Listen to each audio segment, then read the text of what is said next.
কক্সবাজার সমুদ্র সৈকতে মার্কিন সেনা ও বিমান বাহিনীর সদস্যদের উপস্থিতি নিয়ে চলছে নানা আলোচনা। সামাজিক যোগাযোগ মাধ্যমে এরকম কিছু ছবি ছড়িয়ে যাওয়ার পর তা নিয়ে বিভিন্ন ধরনের জল্পনা কল্পনা শুরু হয়ে গেছে। খোঁজ নিয়ে জানা গেছে, একটি প্রশিক্ষণের জন্য মার্কিন সেনা ও বিমান বাহিনীর সদস্যদের একটি দল বর্তমানে কক্সবাজারে অবস্থান করছেন। গত 18 মে প্রশিক্ষণ শুরু হয় এবং 4 দিনের প্রশিক্ষণ শেষ হয় বুধবার।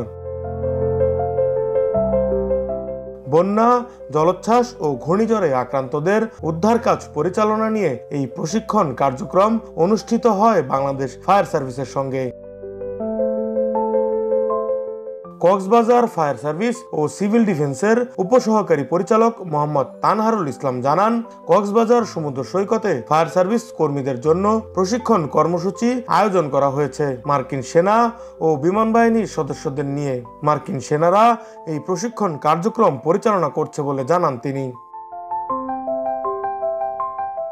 ফায়ার সার্ভিসের এই কর্মকর্তা আরো জানান, উপকূলীয় জেলা কক্সবাজার ফায়ার সার্ভিসের 15 কর্মী এতে অংশ নিয়েছে। মার্কিন সেনা ও বিমান বাহিনীর 9 সদস্য তাদের প্রশিক্ষণ দিয়েছেন বলেও জানান তিনি।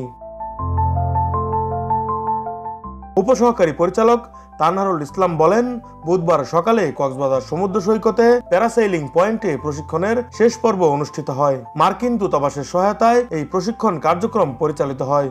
প্রশিক্ষণ শেষে অংশগ্রহণকারীদের সার্টিফিকেট দেওয়া হয়েছে বলেও জানান তিনি।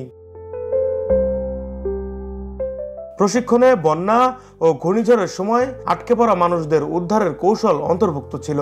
পানিতে ভেসে যাওয়া ক্ষতিগ্রস্তদের কিভাবে বাঁচানো যায় তাও প্রশিক্ষণের অন্তর্ভুক্ত ছিল। এই প্রশিক্ষণটি ঊর্ধ্বতন কর্তৃপক্ষের নির্দেশে পরিচালিত হয়েছে বলেও জানান তিনি।